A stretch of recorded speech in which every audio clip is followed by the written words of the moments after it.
I'm not used to being here on Thursday, so I'm kind of like, what day is this? I'm so confused. But we have a large backlog of questions that it's just too. That's why I've been getting 25 every week. My cousin's been trying to catch up, but it's just too many. So since we're not doing DNN, we have some days free at the end of the week. So for the next couple of weeks, until this gets down to a low roar, we will do two advice shows per week. So I chose Thursday versus Friday, so you guys could have your weekends free. If I do anything on the weekend, it will be probably a pre-recorded video or a pop-up, and you'll get notice of it. But thank you everybody for showing up and supporting the show. If you are not already a subscriber to the Debsterism channel, please hit that subscription button and the like button, because you're gonna like what you hear. This is the craziest advice show that I think I've ever heard. I don't know about you, and I just be amazed. I have to say, the comment that I was cracking up the most about was one by Amanda. I think her name was Amanda Healy. I was reading through the transcripts, and she was talking about, this was on Tuesday, the guy who was blowing snot everywhere. If you didn't hear that show, you have got to hear that question. It was just unbelievable. Everything's time stamped, so it'll be easy for you to find it. But in the chat, Amanda said that she would burn the whole house down and then just be out and leave, dude. I was rolling. I was like, yeah, because remember, dude, it's not on the clothes, it's not on the wall, it's not in the shower, it's not on the floor, it's not in the car, it's just not everywhere. And so she said, I would just burn the whole house down, and I was crying. So I thank you. You guys are very witty. I was enjoying what you were saying in the chat. It was really funny. So today we have less questions than usual, but this is going to go a long way towards clearing up, like I said, that severe backlog that we have. There are 16 questions today, just like I used to do in the olden days before we started getting into the 20s. So let's go and just look at what's going on for today, which is Thursday, October 8th. What the fuck is this? Question number one. This is a female, 21 to 25, out of Toronto. I'm 21 and I had my very first date. He was 29 and had been abandoned by his fiance that he'd been with about 7 years, about a month before our first date. I felt like a rebound replacement, and I tried to be patient and understanding. But ultimately, I was uncomfortable being with him while he basically worked out finalizing their breakup, especially since he interacted with her in ways I deemed inappropriate. I chose to ignore a lot of red flags. I chose him over my gut, and I fell in love, which of course made leaving feel impossible. Eventually, I didn't want to feel jealous, insecure, skeptical, uncomfortable, crazy, etc. anymore, and I ended things. Ultimately, he withheld information from me and wasn't in a position to make me feel the way I deserved to, and I had to choose myself over him in the end. I think he did genuinely like and want to be with me, but I just couldn't handle those feelings. I'm glad it's over, but I still feel guilty sometimes about choosing myself. How do I deal with this guilt? Oh, okay. First of all, I have to go into my way back machine, because guilt is not a word that I ever use. I don't ever feel it. You know why? Because everything that I do is with intent and purpose.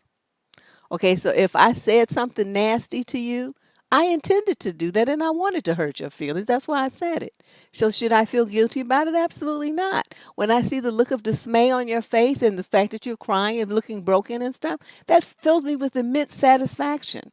That means I've done my job well. That's what that means. I have cracked your face.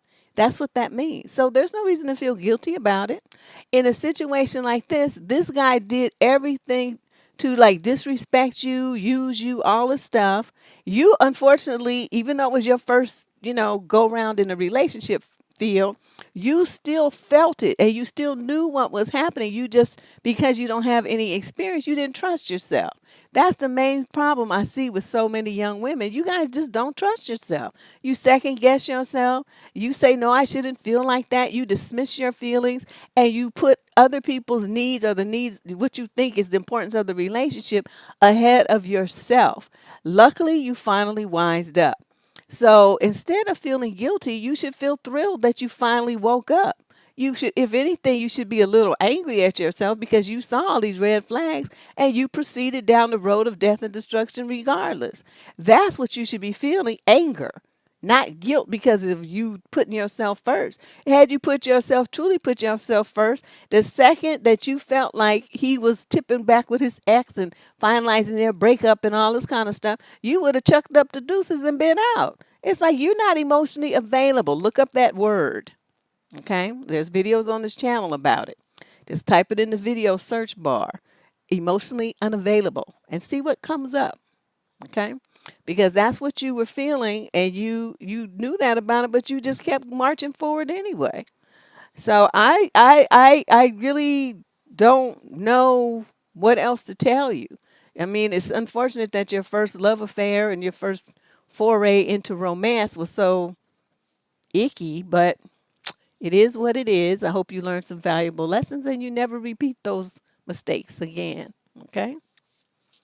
Yeah, you always got to put yourself first. Your feelings, your sense of, is this right for me or is this wrong? Is this hurtful? Why am I hurting? So, a guy who puts you in a position where you're hurting and crying and stuff, I mean, that's not a relationship. That's nothing you should be involved in. You should have exited at that point, okay? So it's one thing we do around here. I advocate that women take care of themselves. So you didn't do that. Yeah, it's just sad. But, she was young. That's what happens. Well, I mean, she had her first experience at 21, but a lot of, young girls had their first experience at, I don't know, 17, 16, sometimes, younger than that. And so by the time they're 21, they've already been around the block a time or two. But she's just getting started. So she didn't know that. But now she does. All right.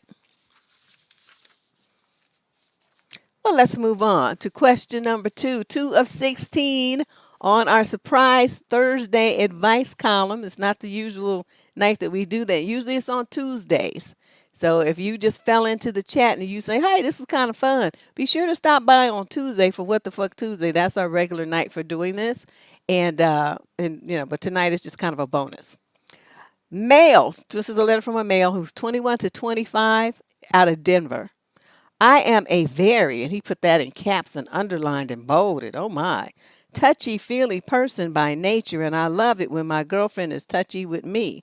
The only problem is that it's very rare. Every time I see her, I'm always touching her and showing my affection through touch and being close with her.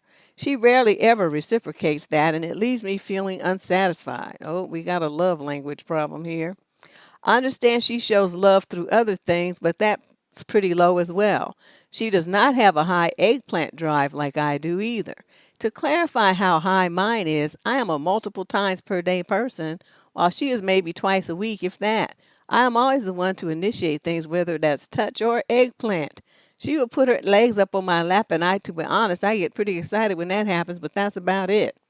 It's very important to me to have a partner that is touchy and loves and values eggplant as a really deep connective experience. My love language is physical touch, receiving, and giving.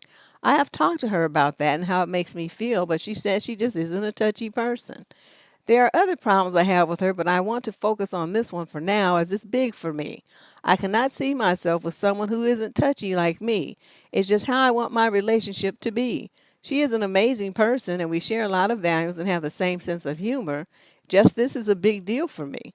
Should I leave or try again to have a compromise? I just don't know what to do. No, you have to leave.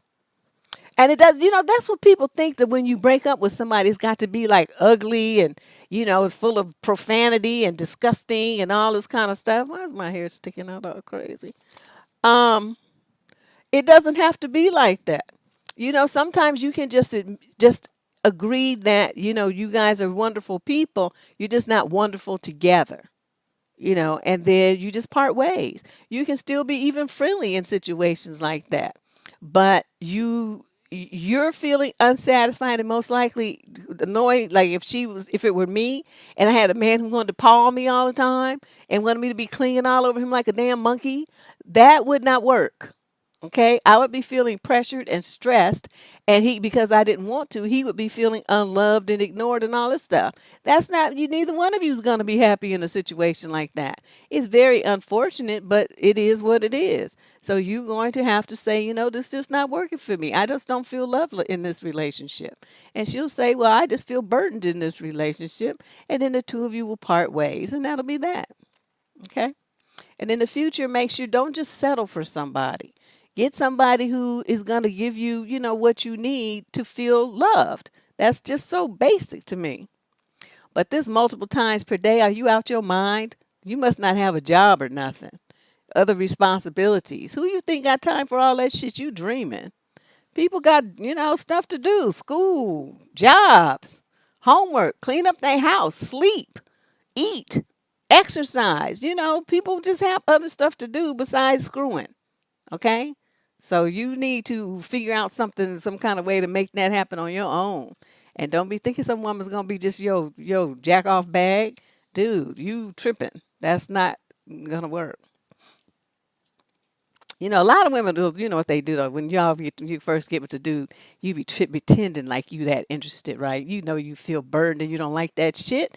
And you be like, oh, again? But you be like, oh, but I really like him though. So you go outside yourself and you be trying to, match him. And so he gets all into it thinking, oh, this is great. This is lovely.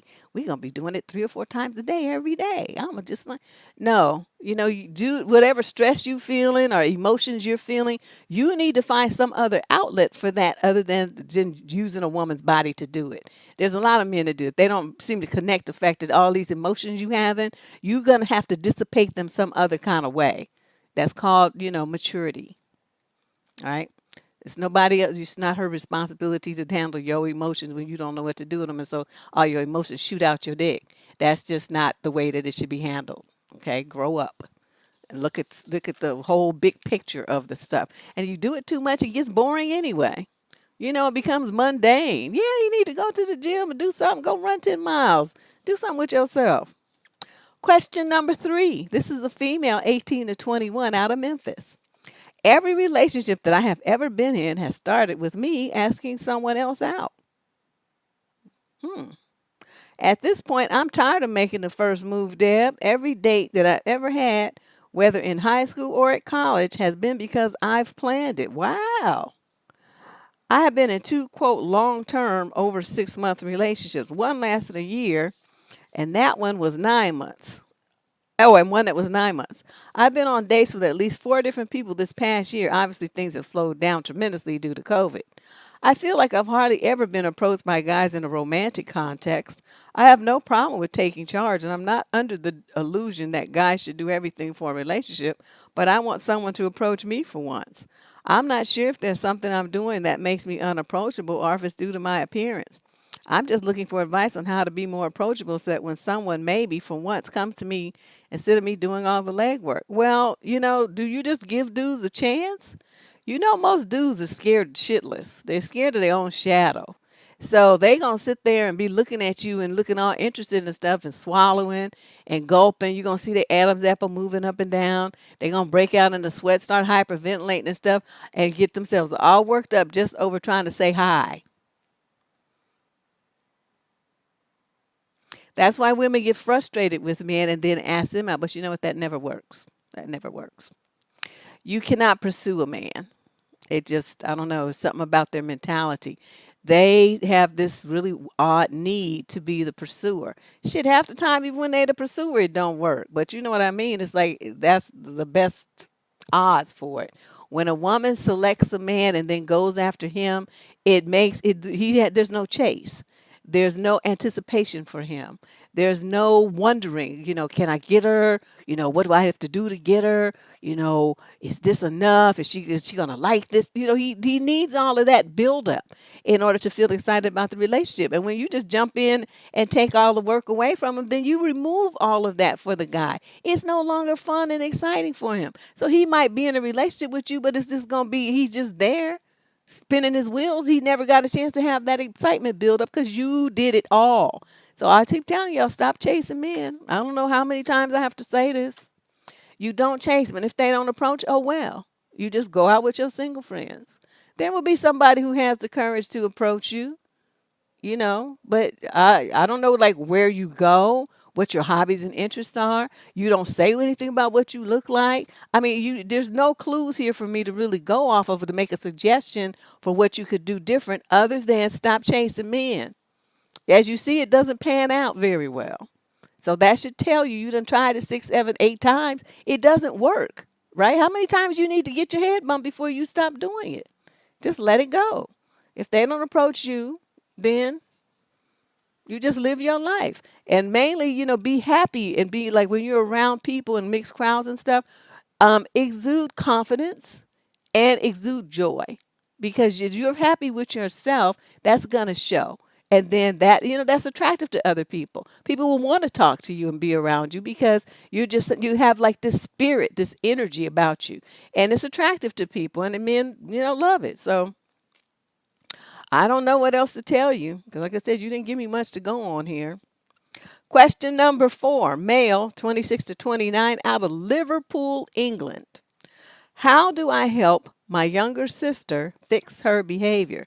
She doesn't want to talk with anyone. She always stays on her phone. If anyone tries to talk with her about her behavior, she starts screaming and locks herself in her room.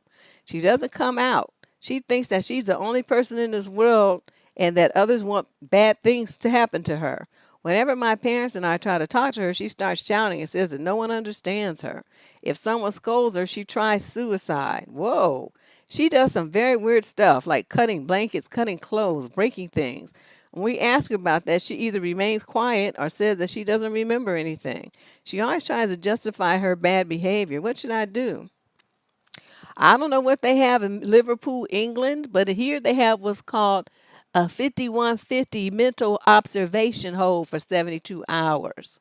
That's what she needs. Next time she goes on one of her violent outbursts, you call the police and say, we have someone here who's got a mental problem and she needs to be 5150. Like I said, I don't know what it is in England, but that's what it means here, that the person is like, woo, woo, woo, and they take them and put them in a little mental hospital and they observe them and talk to them. And, sometimes then after that, the person gets admitted because they are a danger to society or a danger to themselves. Someone who tries to commit suicide is under that category and should be getting medical psychiatric treatment. Y'all keeping her in the house and letting her lock herself up in her room and break things and cut blankets and all this stuff that she's doing, you're not helping her.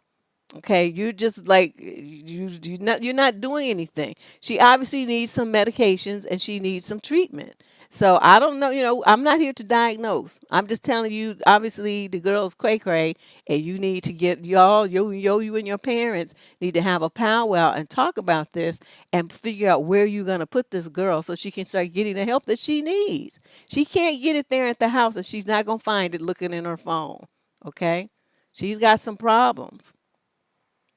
And you don't say how much younger she is, but it doesn't matter. Anybody who is threatening suicide is considered to be a danger to themselves, and they get a 5150, and that's just how it is. Look, and I wanted to welcome, I saw a whole bunch of people at the beginning saying, this is my first live. Oh my God, I finally caught it live. And, this first time. So welcome. This is a good one for you guys to catch because it's crazy. It's crazy. That's all I can tell you. Let's move on to question number 5. This is from a young woman in the 26 to 29 age group out of Warrington, somewhere in the UK, Warrington. I love my boyfriend. We have been together for 3 months now. So far, this has been my healthiest relationship. The only problem is that I'm super sexually frustrated. Every time we are having it, he finishes in 3 minutes, literally. And also, and also cannot have a second round. Sometimes we put music on just in case we get too, quote, loud, she says. And he finishes before the first song is even over. Wow. Wow. Now I feel doomed. I love him, but will that mean that I have to conform myself with a single round of 3 minutes?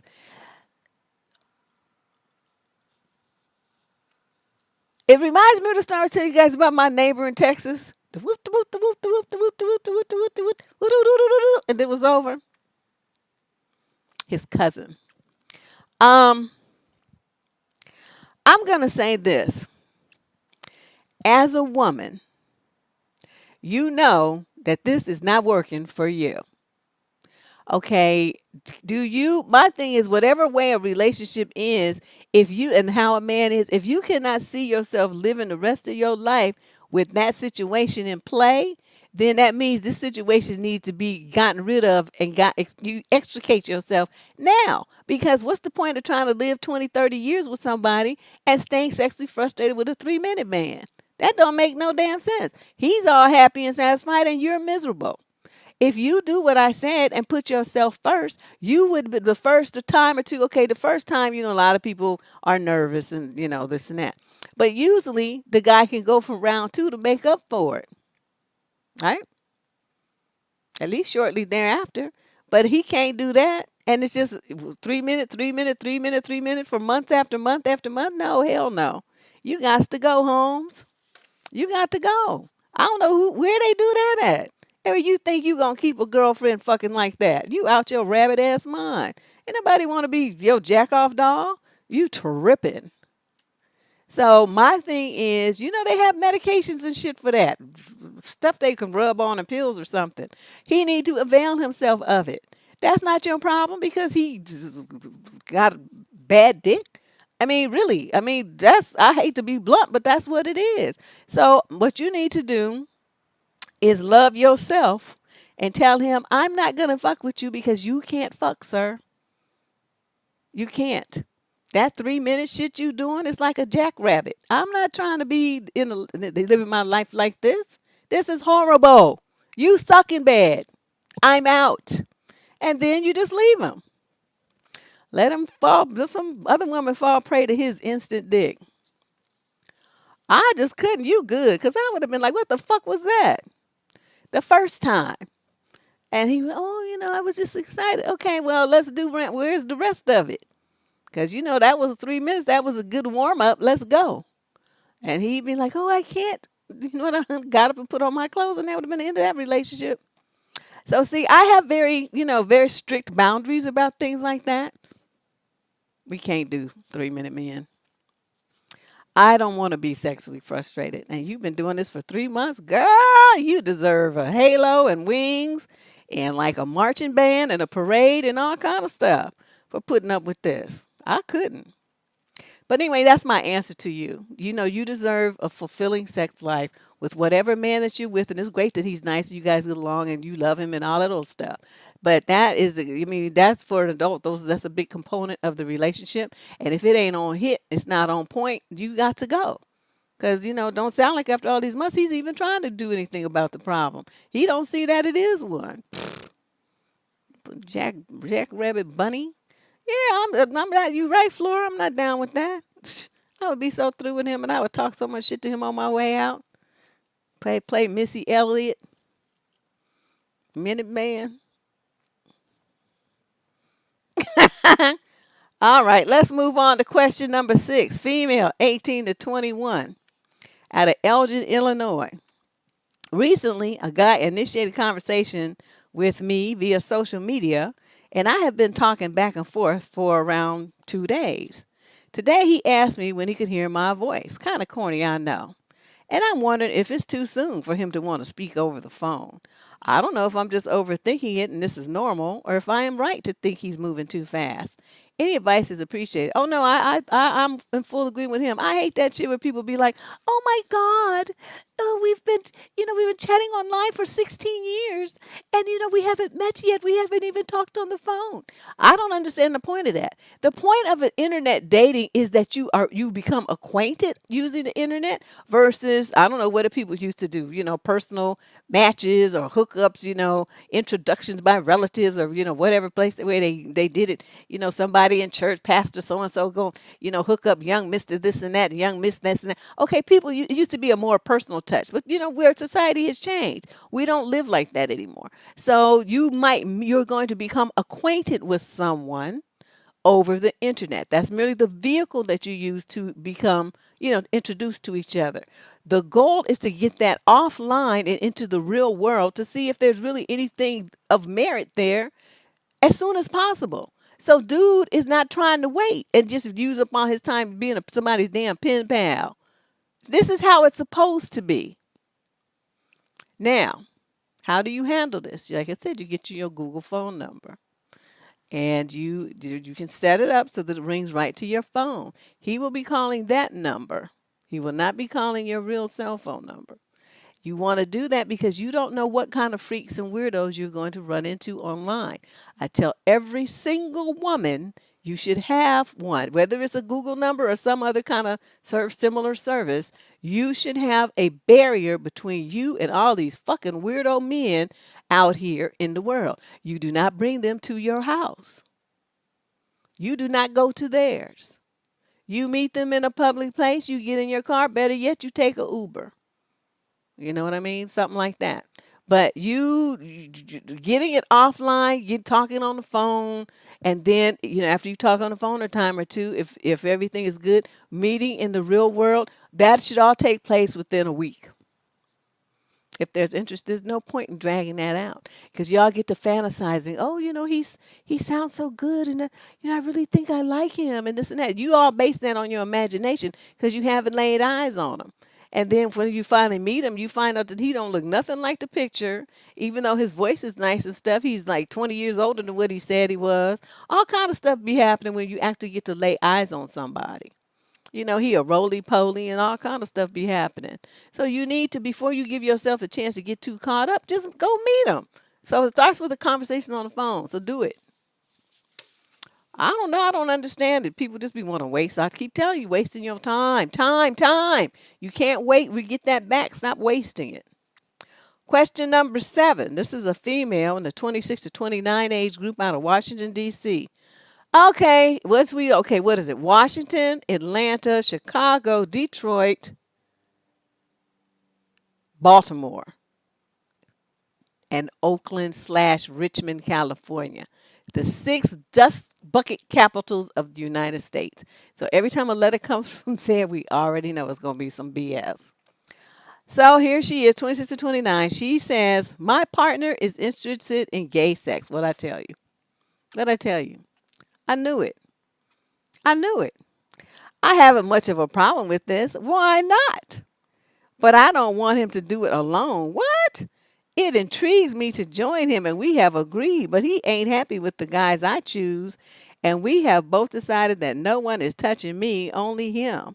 He has no patience. When he's horny, he wants it there and now. But he also says things during our sessions that hurt me. We have broken up so many times over this. I am so confused about what to do. I love him and he loves me, but he won't wait till we are ready. He wants it all and he wants it now. And then other times he says, I don't need anyone other than you, but then he changes his mind back again. I don't know whether to try to work through this or just walk away. You don't walk away, girl. You channel Flojo and you run like the wind. That's what you do. This dude is weird and freaky, and he's just trying to use you to get his little freak on. This man doesn't love you. What part of who loves a woman who wants to treat her this way? And you said he does say stuff that hurts you, and you break up, and then you keep going back. What's wrong with you? See, another woman who doesn't love herself. There is no way in the world. You say once you with me, and you say anything about wanting to suck, lick, to plunge into, touch, look at, breathe on, lick, anything about a man, we're through, sir. That's second. There's no conversation. I don't care what your dreams and fantasies are. That's really nice that you have those. But you're going to have those over there somewhere away from me. I'm not telling you can't do it. I'm just telling you I'm not going to be participating in that shit. And after you go dip your dick up somebody's ass, you little dookie stick dick, you're not coming nowhere near me. Okay? No. Can you imagine? I mean, just the thought of it is just gross and disgusting. But I'm just like, you no. What are you trying to? I mean, like, is this the only man in Washington D.C.? I'm confused. I don't even know what to say. Is it really? Is times that hard in D.C. lately? I don't know. I used to go out there. My brother lives out there. And I used to go out there and have a ball. It was like all kind of brothers. I mean, and they were just regular. But then it could be the social circle that he ran in. He's an attorney. So he was like, you know, with, who his friends are. At the time, his friend was Stedman. And what's that little funny looking man's name? I can't remember his name right now. Armstrong Williams. Those were two of his good friends at the time. And like when my dad died, Stedman sent flowers to the funeral and stuff, and everybody was like, "Oh my God, old Brent Stedman." And my brother, he just knows everybody. But so when I would go out there, moving in that kind of circle, you're not going. I mean, if they was doing it, I mean, they would have enough sense not to tell nobody. Let me put it that way. But this kind of stuff here is no. Please rethink how you live in your life, young lady, and the choices that you're making. Make choices that are better for you, okay? Don't be so desperate for a man that you just take any old trashy piece of shit that comes along talking about he loves you. He don't love you. How is this love? Your idea of love is very twisted. Whew, help me, Lord. I'm not even religious and I'm calling on Jesus. I'm like, these people are just something. These young girls, something is really seriously wrong. Okay, question number 8. Male, 21 to 25, from Ireland. I recently graduated from a rural college that had a strong toxic masculinity culture. Many of my friends are jerks, and it led me to hold insecurities that remain today. Specifically, they would always say that I would never have a girlfriend. They claimed that I am so nerdy and unassertive that any girl who dated me would be easily seduced by a muscular, manly man. I remember one time I mentioned dreaming about having a holiday home in a rural area, and someone said, yeah, but then some lumberjack guy would come and fuck your wife. Wow, and those are your friends? Wonder what your enemies would say to you. Unfortunately, I actually had 2 experiences with women, intelligent, well educated, and sophisticated, that more or less reflected that. I also see this occasionally reinforced in culture. So even if I intellectually know I should not generalize a group, the insecurities are still there. I know that as long as I have these feelings, I will not be mature enough for any sort of commitment. I'm going to take a deferred place at University College Cork in Ireland for an MSc. I am very excited to be in an urban area with a liberal, tolerant attitude. That being said, I would like to become a better version of myself by overcoming some of my insecurities. I've considered exercise to improve my appearance. Good, I was going to suggest that, but I doubt there's much I could do to change that in 1 year. Not true. I have read many posts here about insecurity as a hangover from toxic relationships, and some move me quite a bit. How can I overcome these emotions? Insecurity from toxic relationships. Okay, first of all, if they say that they're concerned about somebody who's a lumberjack guy, who's a manly man and stuff, that means that you're nerdy, you're probably kind of skinny, and you don't really have much muscle and stuff like that. That's what I'm understanding, reading between the lines here. That's why they would say things like that to you. So this is an easy fix, and you can change your body in 6 months. You don't even need a year. Get you a trainer. Get you a trainer who can train you with kettlebells. Your ass will be whipped and shaped, fat loss, muscles rippling in a few months. Trust me. You start weighing, flinging around 30 and 40 pounds, honey, your muscles gonna pop up like you don't even understand what's going on. You're gonna get them back and them shoulders, your arms, your legs, your abs, everything is gonna be looking good. Nice and tight. Okay? You can finish that off if you need to lose some weight, do some jogging and stuff. That drops pounds off body fat very quickly. But, do this under the care of a trainer because it doesn't sound like you've had much experience with exercise. I do not want you to hurt yourself because you can do some very serious, muscle damage if you don't know what you're doing and you just are a newbie at this stuff, okay? But, honey, you could be looking mighty fine in 6 months where people won't even recognize you. Then you go and you get your hair colored or something and you get a nice little cut. And then if you got a unibrow, you get rid of that and trim your eyebrows up and stuff.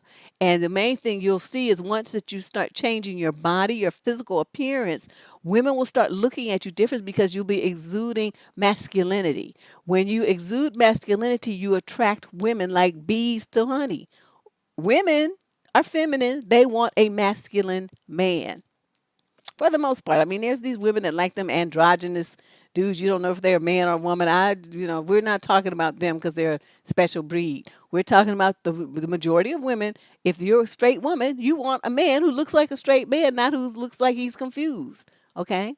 So you're going to have to do that. To go to a store, have them direct you to some nice masculine, trendy outfits, and then get your groove on, sir. Stop running scared. And think about the kind of, women that you are attracted to. There might be a need to change there. You didn't really say too much. Other than they were intelligent and educated and sophisticated and all that. But, personality, left a lot out. Those are things that, are qualify you for a job. I'm talking what qualifies them to be in a relationship. You completely glossed over that. So I am thinking that those are steps that you should take. Start with looking for a trainer who can work with you kettlebells one-on-one. You can wear your mask and keep your 6 feet, social distancing, whatever, and make that magic happen. Okay? Let's move on to question number 9. We got 9 of 16 for this surprise Thursday. Normally we have about 25 on Tuesdays. So if you new here, roll through on Tuesday, same time, 6 p.m. Pacific, and 9 if you're on the East Coast. And that's our main advice show. So this is number 9, female, 21 to 25, Milwaukee, Wisconsin. I'm going to start my first job since graduation in a formal office environment. Which pieces of clothing would you say are an essential for me to have? I am the first person in my family and my neighborhood to graduate from college. Whoa. And the first to get a job in corporate America.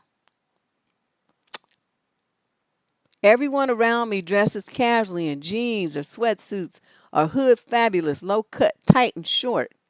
Deb, I'm extremely clueless and I don't really have any sense of real world style, and I'm really struggling with picking clothing pieces that are suitable and that will make me be taken seriously and fit in professionally. Just to add, I cannot wear high heels due to arthritis in my ankle. I know you've worked in corporate America since your teens, which means you know what I'm talking about. Can you help a young sister out? Oh, absolutely. It's so funny because, I don't know, 3-4 years ago, I was like served as a consultant with this young lady who was having trouble at her job. And she kept getting passed up for promotion. It's very smart, very cute, nothing wrong. She knew her job well, all those things, totally qualified. But she was wondering why she kept getting passed up. And so I said, well, send me some pictures, let me see what you look like. Them pictures was a hot mess. I think it's something like this. She was wearing, she was going to work with leggings and, these tight sweaters on. And she was, a curvaceous little thing, and she wearing all these clothes that was just too tight. You don't dress like that at work. That's some weekend wear when you just, I don't even know where I would go to looking like that. But, she wore this to work. And then she had this dress on, and the dress was tight and had a slit way up the side. It was showing all this thigh. And I was like, why do you need to do all of that at the office? So she was having this presentation of being this sex toy or something. I don't know. I mean, it was just you couldn't be taking her very seriously because you look at her, all you see is tits and ass and thighs. You see what I mean? And so the dudes, the ones in the management, you can't go in a corporate meeting where they have clients from other parts of the world or the country or something looking like that. That's not gonna work. So she asked me what she should wear. So I made a few basic suggestions. Totally changed her look. She started getting compliments at the job and got that promotion within a month because she changed her look. Now, what I'm going to tell you, this is you just going to start off. It's wintertime, so this is good. So you can get some boots, right? You can get short boots to wear with pants and tall boots that you can wear with skirts. Your skirts are going to be knee length or below. Don't be coming up in there in no mini skirts. You too young, which is already a risk because they already want to be messing with you because you're young and not taking you seriously. So you have to take extra care to present yourself professionally in attitude and in dress. You're going to see if you got somebody in your family, you got some pearls. If not, go to a pawn shop and buy some. Don't buy them at the brand new at the store. Go to a pawn shop and get them. They're cheaper there and they're excellent quality because that's how people make money. They pawn their jewelry. Get you that. Get you, a couple of little nice bracelets. Nothing flashy and fancy. Some nice earrings. You don't need to wear them gigantic hoops that little hood rat girls like to wear. You're going to wear some small hoops and preferably some like pearls or something like that. Something that looks classic. Okay, you're going for the classic look. Your blouses, you can wear turtlenecks that it's wintertime, but they should be loose enough that they're not hugging your titties, okay? There should be some space so that they're a little baggy. You can tuck them in and stuff, but, they're loose on you. Blouses that button up the front, what they call them shirtwaist blouses. Get a couple of those in different colors. You can get a couple of scarves and, just to add a little color to your neck, a belt or something like that, a couple of dresses that also are not, all over your body. They can be knit or whatever, but they make sure that they have room so that there's room for you to move and they're not hugging your figure. You don't want to wear that to work. That's something that you wear like, after to dinner, to a date or something. You want to look a little extra sexy. You don't want sexy at work.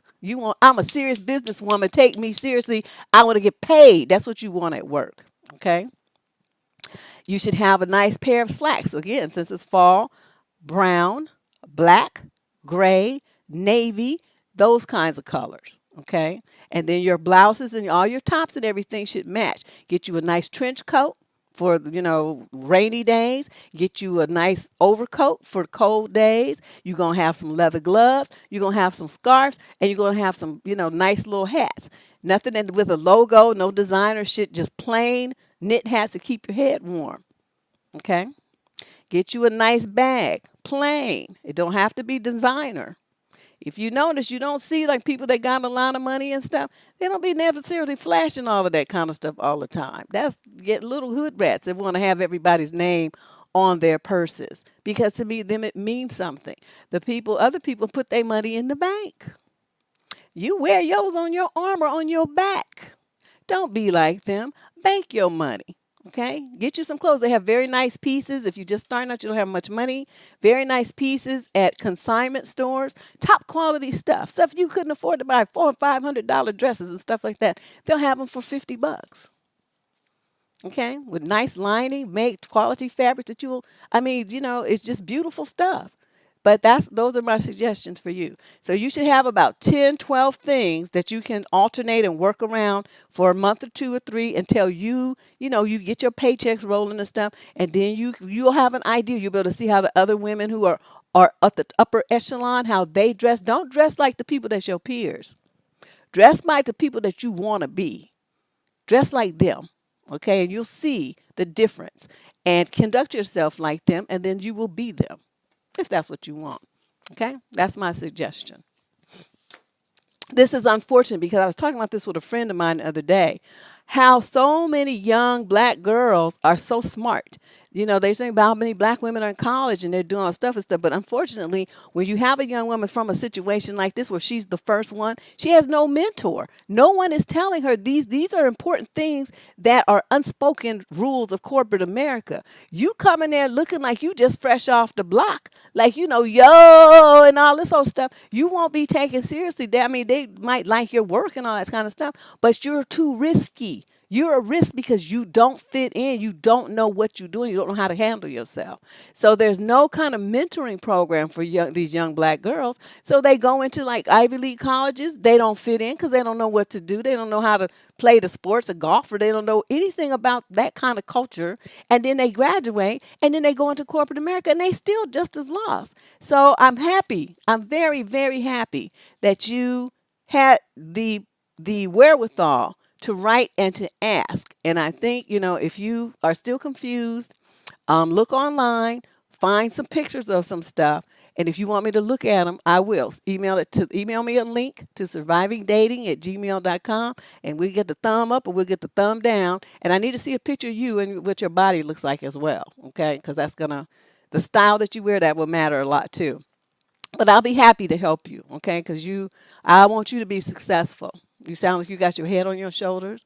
You are overcoming beyond all kinds of odds. Girl, the sky is the limit for you. Okay? So I will do everything I can to help you get a good start. All right?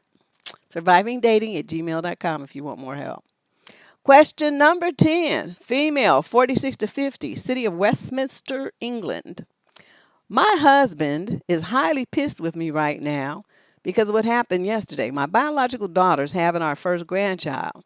The family's first biological great-grandchild as well. This is my only child. My sister and my daughter's best friend have been planning a gender reveal party, and Sunday, my sister called me to ask if they could have it at our house. I didn't have a problem with it. The problem is that I didn't discuss it with my husband first. Again, this is for my daughter, not just some random woman. The problem is that this coming Wednesday, my husband is scheduled to have a minor 45-minute procedure on his back. And he doesn't want all these folks at our house on Sunday. Wednesday, Thursday, Friday, Saturday, Sunday. The plans were that no one was coming into the house and everyone will remain outside. The event will most likely be only an hour or so. But he feels that since I didn't discuss it with him before agreeing to it, that I don't care about his health. No, I'm not downplaying his procedure, but it's a minor 45-minute procedure, not a 5-hour open heart surgery. He feels like he will still be home convalescing and won't be in the mood for people to come to our house. Women can spit out a baby and be home the next day up walking around. I had my gallbladder removed many years ago. That took 3 hours or so with complication. Again, I was home a few hours later and up walking the next day just fine. I told my husband he would be fine to just walk out the front porch for a little while, but he's going completely overboard about this, I think.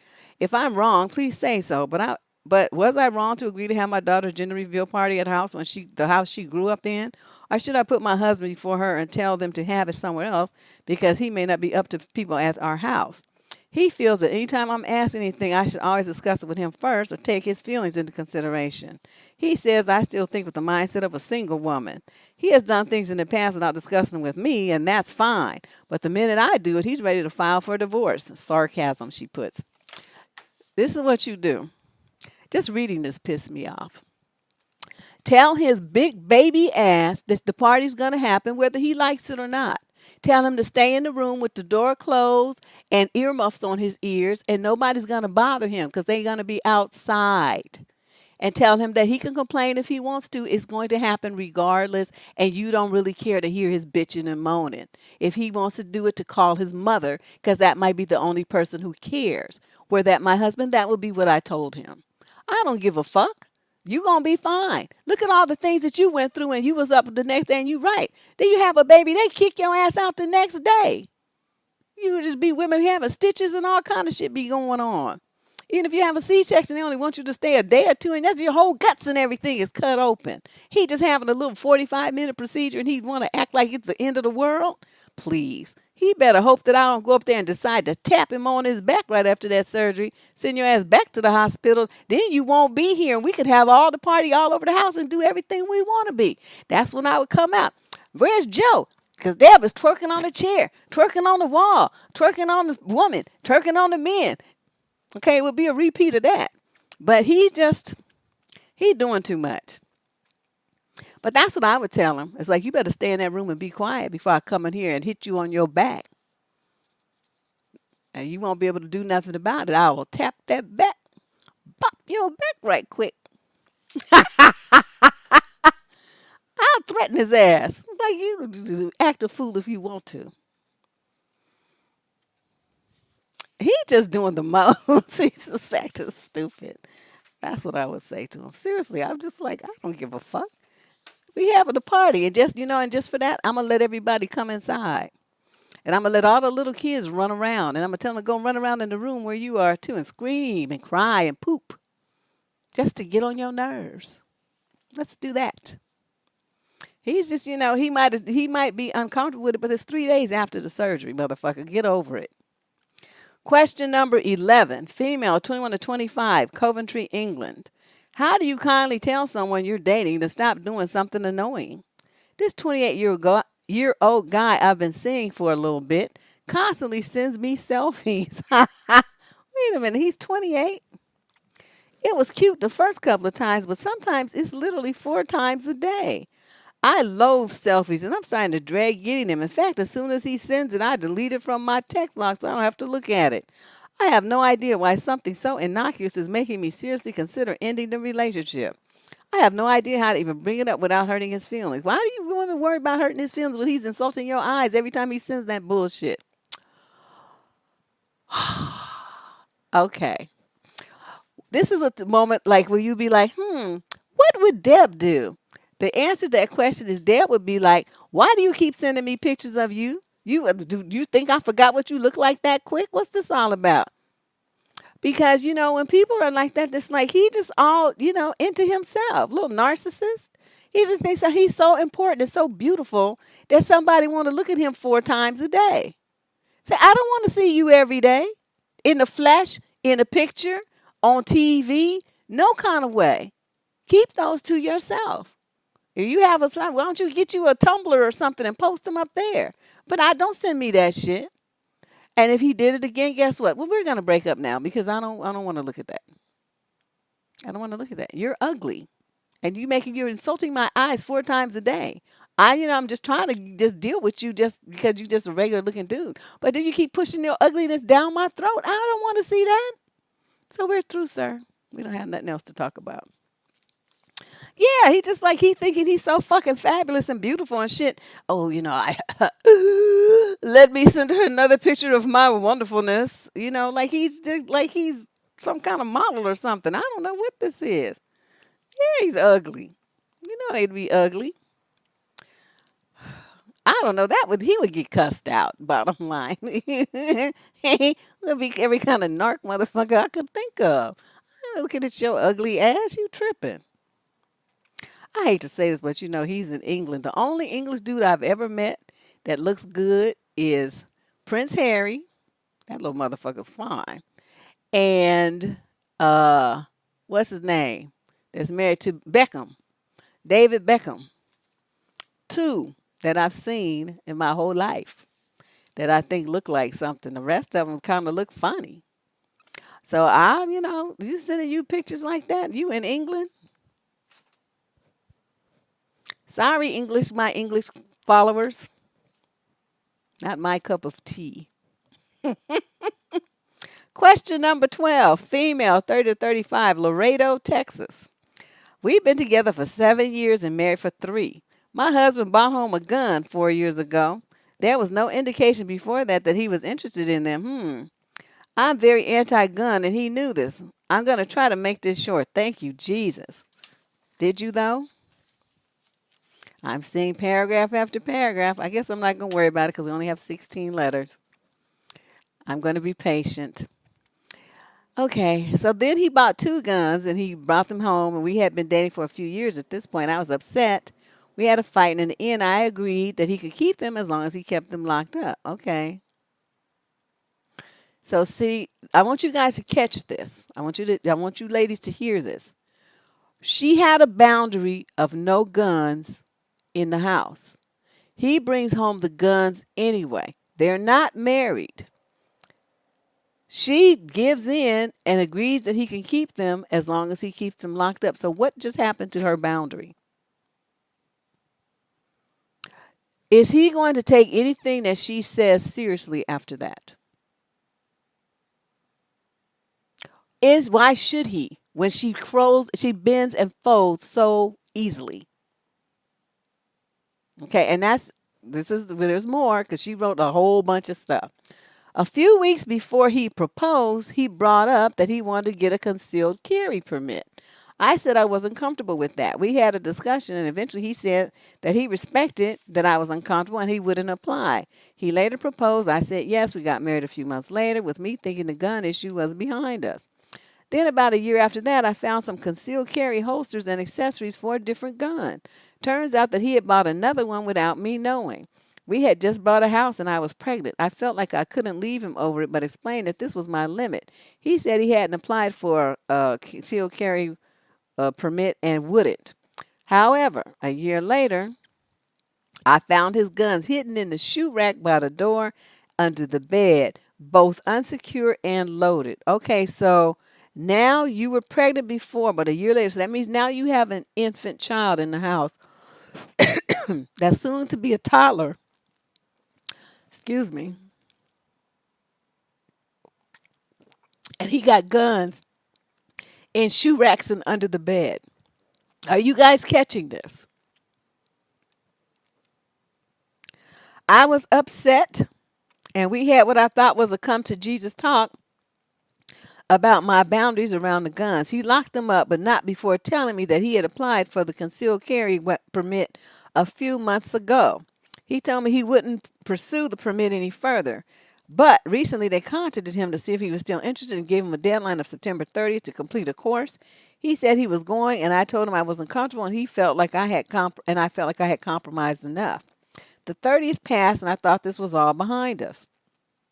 Today, he told me that he had emailed someone higher up and gotten the deadline extended, and he'd be going to a class next week. He said he was going to drop it, but started feeling resentful. I honestly don't know how to handle this. We have a strong ideological difference, and we are not compatible on this issue. I'm already resentful of him for bringing the guns into our house without my knowledge and for applying for the concealed permit behind my back. If he goes through with it and carries every day, I will think about it every time I see him put on the gun before we go out. He says he will be resentful if I don't let him get the concealed permit. How do we fix this? How can we coexist with this difference of opinion? You don't. You know what's going to end up? I hate to say this, but it happens too often. Your husband is very immature and irresponsible. You have children in the house, okay? Because this is over a period of time, right? So this kid, that's what happens to little kids when guns are in the house and they have irresponsible dads. The kids end up dead. That's what happens. So then all of a sudden it would be like he would get it. It would make sense to him. He's supposed to have his guns if he had them, locked up in a gun cabinet with a key that's somewhere else that nobody knows but him, and the bullets and stuff in a separate location. So even if the kid does get the hold of the gun, there's no bullets. The kid can't hurt itself or anyone else. That's how people who are responsible do. Your husband is an idiot. And he don't care nothing about your alleged boundaries, and obviously you don't either, because every one of you called it a compromise. When he gets his way and you don't get anything that you want, that's not a compromise, girlfriend. That is him bullying you into getting what he wants. And that's what's happened your entire relationship. You just don't see it that way, but he doesn't listen to you. Every single thing that you said here, he did exactly what he wanted to do, even if it was behind your back. So for you, this is a very dangerous situation, because one of the main things that happens also in domestic violence situations, doesn't sound like there's anything of that going on yet, but you never know what the future brings. The women always end up shot and killed. Why? Because their husbands have guns. And he got a concealed weapon. What do you need that for? What kind of work does he do that he needs a concealed weapon? It sounds like some shenanigans afoot to me. I know you don't want to do it, but to me, all of this is grounds for divorce. I don't want no parts of you. I don't want no parts of this. You lie to me. You sneak around and do things behind my back. You violate my trust. You make our house unsafe for our child without a care in the fucking world. You do everything you want to do with no concern for how your wife feels about her safety or peace of mind. You don't give a shit about me. All you care about is yourself. So guess what? You go live by yourself. That's what you need to do. I'm out. And she doesn't see that that's what needs to happen here. This guy is bad news. Bad news. He's extremely controlling and domineering, and you just don't see it. There's no respect for you at all. I don't know any man whose wife would say, I don't want guns in the house around my kids or myself, who would do it anyway, especially behind her back, and then just leave them out, like in shoe racks and under the bed and stuff. Just like, he's something's wrong with him. But you see, you keep talking, but he keeps doing what he wants to do. So the one who does, coexist, there's no coexisting here. Either his way or no way. And right now it's been his way. So there's no fixing this. The only way you can do anything you got to do, the power you have here is to leave this relationship. Either that or just shut up. And he's going to continue doing what he wants to do. Those are your only two choices. Question number 13, female, 30 to 35 from Winnipeg. This guy, wow. My husband and I have been together for almost 10 years. We have always been honest and open with each other about our feelings, even when it entails the other person's behavior. A big point of contention in our relationship has been selfishness. I have always felt that he takes more than he gives and is constantly asking for more than is being offered in the context of our relationship. We spend a lot of time and energy working through this because he recognizes that my feelings mirror his feelings towards his mother, and he may have picked up this behavior from her. Oh, wow. All of that being said, last week my husband did something I might not be able to get past. After a few glasses of wine, we decided to go outside and have a cigarette. As we were exiting our apartment building, standing between the entrance door and the security door, I noticed two men in the street. They looked drunk and sloppy, which immediately set me on edge as it was 2:30 a.m. So I told my husband that going outside was a bad idea. So the entrance door and the security door. So probably like some kind of gated thing or locked thing or something. He said we would be fine and started to continue outside. But then one of the men noticed us and started stumbling towards the door. My husband changed his mind quickly and started back up the steps toward me. I had moved from the security door, and he unlocked the door to let us inside. So, Deb, my hand was still on the doorknob because I wasn't feeling good about the situation. So I opened the now unlocked door, and my husband pushed me aside so he could move into safety first. Wow. Wow. Literally pushed me, not hard, but urgently, to the side of the steps and turned his body sideways to get through the space between me and the entrance. He then rushed me through the door and closed it quickly behind us. Now, I'm not the type of woman that expects a man to protect her, but I do expect my partner to, number one, think about my safety, and number two, not trip me for the bear. She put that in quotes. So he can get to safety. Oh, I see. Make you fall so the bear can get you while he runs. This all happened within about 30 seconds. I love my husband. That part has not changed, but I know I will never forget this, and I'm afraid that knowing how deep-rooted his self-interest is will prevent us from moving forward. I am truly sitting here contemplating whether or not we should have children because I don't know if I would ever trust him to prioritize their safety over his own. Am I overreacting? You must not. Do you know there's this video that's floating around the internet of this dude walking with his little girl. She looked to be maybe 6, 5, 6, 7, something like that. I don't know. And it's a brother. And he approaches this house. And the pit bull goes under the fence and starts going after dude, right?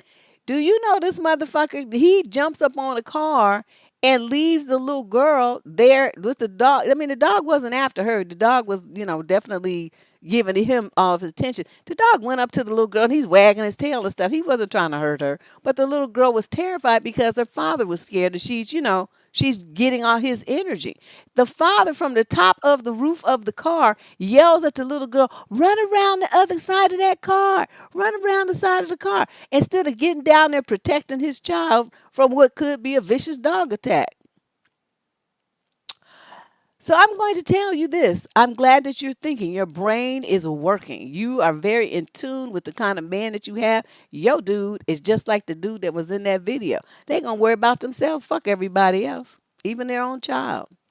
So my thing is this, what he just did here. A lot of people would say, "Oh, that was just one thing. That's no big deal, this and that." Remember, I've been telling y'all for the last couple of months, you don't look at what a man, just what he does. You don't just look at what he does. You have to go deeper and figure out what motivated him to say what he said to you, or to treat you the way that he did, or to do what he did to you.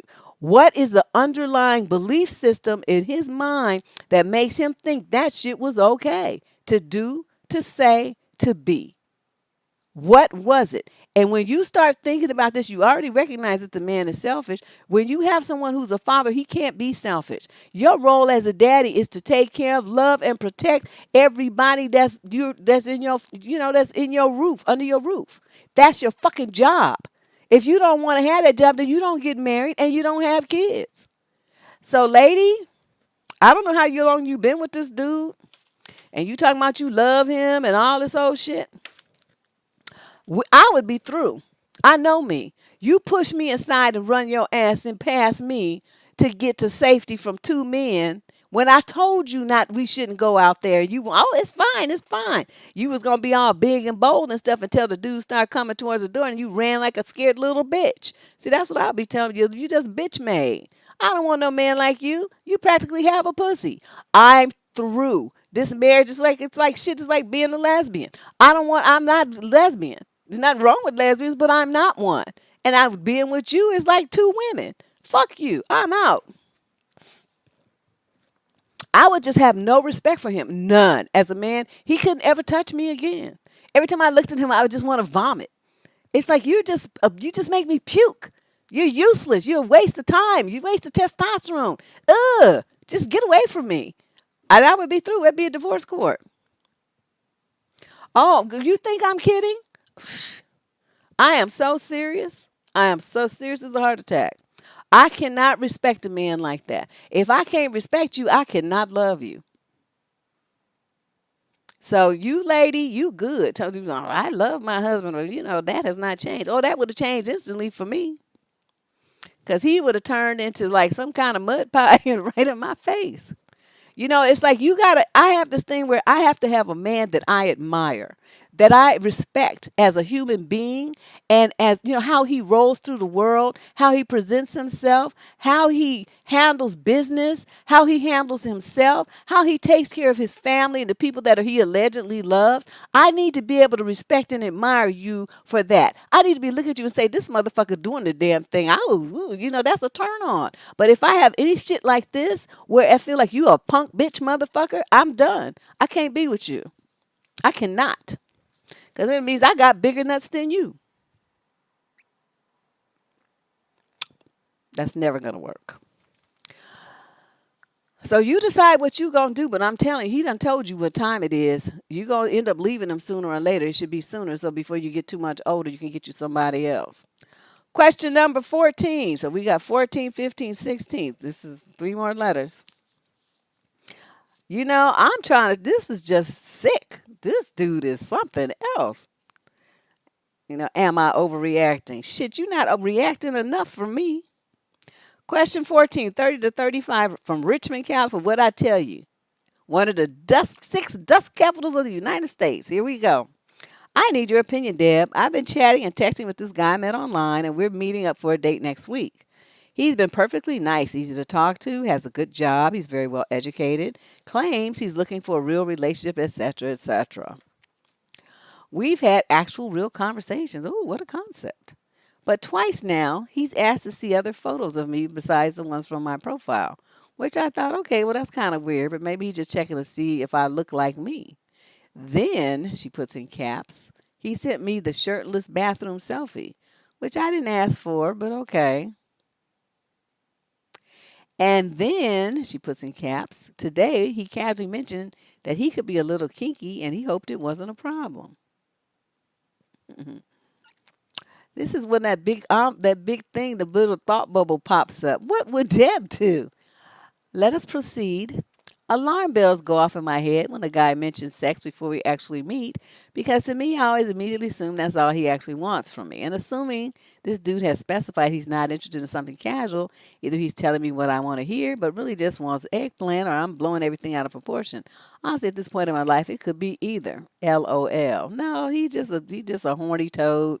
You know, dudes will say, "Well, this is what I'm looking for," because most likely you opened your big mouth and you said in your profile or on a phone conversation or in a text or something that that's what you wanted. I done told you. You don't never tell a man what you're looking for. That's like giving him a fucking playbook. You don't do it. You don't fucking do it. You be vague. You play the game. Well, I don't know. Well, let's just wait and see how things go. Let's just, let things unfold organically. Or play that shit back on them. Say, I'm really looking, I'm just trying to meet somebody that I like. I'm not trying to put too much on it. Why are you asking me that? Stuff like that. Vague. Okay, non-committal. You don't give him any hints. You don't give him no clues. Well, do you want to get married? I don't know. Do you? Well, do you want to have kids? I don't know. Do you? See? You see how that works? You answer a question with a question. You don't give him no information. I could do that shit all day. And by the end of it, he would just be like dizzy from all the firing back of questions I have asked. I'm not telling you nothing. Only thing you're going to get out of me is my name. You might get my YouTube channel URL because I want you to come over here and click on some videos for me. Give me some money. But other than that, I'm not giving you no information so you can have a roadmap to fuck me over. What do I look like? Wilhelmina Foo-Foo? Shit. Deb was not born yesterday or even this week. So, if you're not confused about that, go and look on the videos. I forgot the name of it. I'll try to remember the link to it up here somewhere. They put the little banner flies across and you click it. And it's the video that I did with my cousin about why, and we have this very, she's of the mind that you should tell him and I'm of the mind that you should not. And it's something I think that you should hear so that you understand better how to handle yourself in the future. The rest of you as well. You don't tell no man what you're looking for. You just don't. I know people don't tell you that. They say, "Oh, you should be forthcoming. You should be honest. You should just, don't waste people time." It's not wasting time for you to not tell him that. The time wasting is if you already know he on some bullshit like this and you spend some time with him. This dude he's a knucklehead. From Richmond, California, you should have known that. I'm sorry, but every man I've ever met from there ain't shit. Every single one is a ain't shit motherfucker. I'm sorry, but that's just something about it. Must be the air, the water, or something. They ain't about nothing. So you sitting up there, it's nice that he's educated. He claims he's all that stuff and all this blah, blah, blah. But see, then he just took a left turn. And once they start doing things like that, see, they're disrespecting you. That's my perception. It's like, what happened to the gentleman part? You just turn into some like horny toad dog. And it's like, if you was just looking for somebody to fuck, motherfucker, go pay somebody. You ain't getting no free pussy over here. I don't know what the fuck you think this is. Motherfucker, believe me, if I was going to be fucking you, you would have to come out of pocket for at least 50 grand. And I want it in cash and I want it in my offshore bank account. That's what I want. So before you even think, you can't even smell my farts. So just don't. Don't even try it. Get your ugly, shirtless ass, desperate, thirsty motherfucker ass away from me. That's what you need to do. Just thirsty as hell. Ugh. Ooh, I would talk about him so bad. Question number 15, female 18 to 21 from Atlanta. This guy and I have been dating for a year and a half. And this time, we have come across times where my text messages go unanswered for a bit, but he's active on social media. He eventually answers, "Fine, you need your downtime to do your thing. I understand." He's a great guy, so I can deal with this part. But the other day, responses were far in between. "You're working, I get it." But he had time to be on and off social media all day and like photos of women on his account. Wow, you need a job. You got all that time to be stalking dude online and knowing when he's on and off and all this old stuff? This is kind of amazing. I confronted him, and he said he wasn't on at all that day, nor did he press the like button 5 hours earlier for a photo I screenshot and sent to him. Are you hearing this? He doesn't know how that light got there.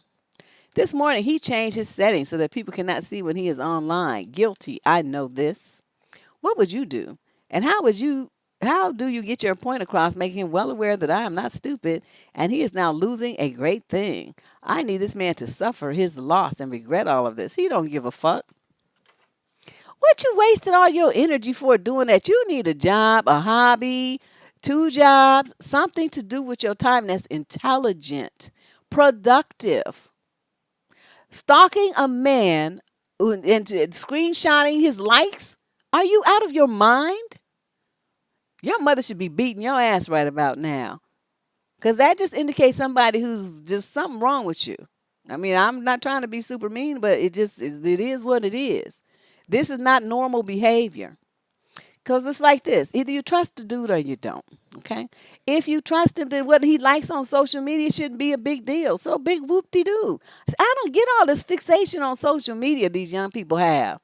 It's the internet. It's not real life. You know, I mean, nobody walks off the internet through your screen and pops into your living room in 3D. It doesn't happen like that. So if you want to put dude in a cage or something where he can't never look at no other woman and all this sort of stuff, he's too young. That's not going to happen. You putting too much on it in a relationship with some 18 to 21-year-olds. He's going to fuck around. That's just what 18 to 21-year-old men do. Get over it. If you don't want to be with a dude who fucks around, then break up and then be single and you fuck around too. There's not a problem. You see what I mean? But you sitting up there having him to be all committed to you and all this kind of stuff like he's your husband and you checking him and all this stuff. You all ain't married.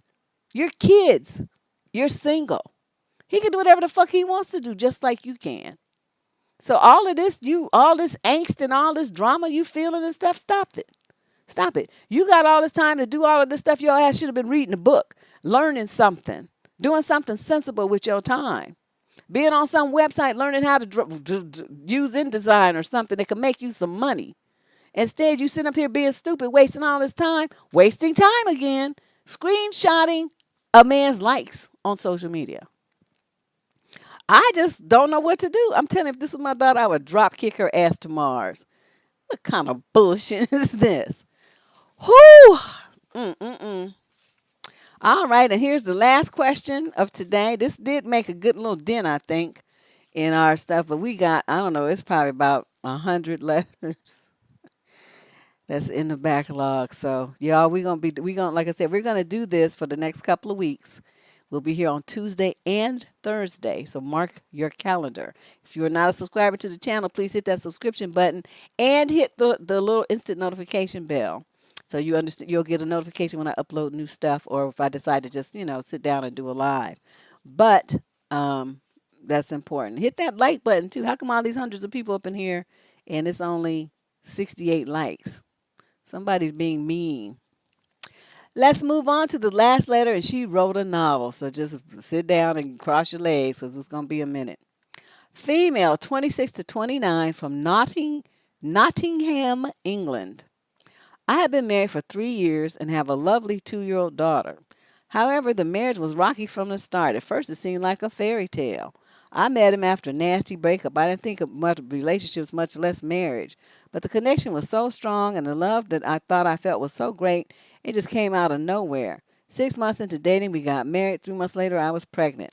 I gave up my job, my flat, and moved to his city. I don't know anybody here, and all of his friends became my friends, but what I didn't expect is that his sister would gradually become my enemy. Oh, boy. It's quite simple. She can't stand me. We have nothing in common. A day after our marriage, she said so, quite openly and bluntly. I was shocked. I told him, and his response was pretty much nothing. It's his older sister. She's always right. His only excuse was that I probably did something to piss her off. I should have left him then and there, but I stayed. Yep, you right. Now, 2 years later, everything is falling apart. Constant arguments. I'm never good enough. I'm not like that perfect sister of his. I don't cook that well. I'm not nurturing enough. Well, maybe he should have married his sister. They are very close. We live a couple of blocks from her. She's married with 2 kids, and I feel like I can't go anywhere without bumping into her, and it's really driving me insane. Whenever we go to the mall, she's there. A walk in the park, she pops up. It's like she's actively stalking us, and it's driving me crazy. I feel like I don't even know who I married, and now 3 years living in this city, I realize that I don't really have friends here. They're all his. I don't have anybody to talk to except my mother, who really doesn't get it, and a couple of my old friends who at this point just keep saying, "Why don't you leave him?" Is it insane to say because I love him and hope that something will change? Yes, because he does. Men, grown men don't change. I tried being her friend, but it backfired. Now I ignore her completely, but there's this coldness in him that I feel and I don't particularly like. And every time I approach the subject, I get the standard reply that I'm nagging him. I'm not sure if he really loves me. He most certainly doesn't get me. I used to travel a lot. I'm from Europe, by the way, and his sister hasn't had that chance. And as far as I understand, is in an unhappy marriage, and it often seems like she wants to make mine an unhappy one as well, just so that she can have her brother back. At times I thought I might be paranoid, but a couple of unbiased relatives also seem to think she's the problem. I keep hoping that things will change, and I don't want to get a divorce, but I'm just so unhappy. The support, the emotional and physical one, is lacking, or any kind of constructive talk. It's like I'm living with a roommate who seems to have a child with me. And should I ever mention that we haven't had sex in months? And when I approach that subject, just the same, I should just wait. He's not cheating, by the way. It seems like he completely lost any interest in it or with me. I don't know. We're both 40. Girl, it's time to make like a tree and leave. Take your baby. I don't know where your mama is, but go back to where, if you could stay with her for a hot minute while you get yourself back on your feet and get a new job, get daycare and all that stuff, and then file for divorce away from him and his crazy ass family, file for child support, and then just go on with your life. You 40. Okay, that's a good age to find you somebody else. And you about the girl in the 40s is like you just want to fuck everything. That's like the horniest period ever. And you not getting none from your husband, you about to start climbing the walls. It's going to be a very sad situation for you. So I'm just being honest with you. And this sister, see, you so polite. I can tell that you're polite. Just the way that your letter is worded. You're very genteel and polished and, cordial and all those kinds of things that I'm not. And so, you use words like lovely. Yeah, but that's a word I'd never use.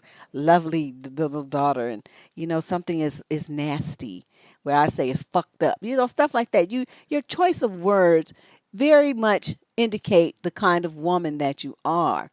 But this is the thing that you need to do. See, with that sister. When she said that, I don't like you, say, bitch, I don't like you. I don't like the way you look. I don't like the way you smell. I don't like nothing about your funky ass.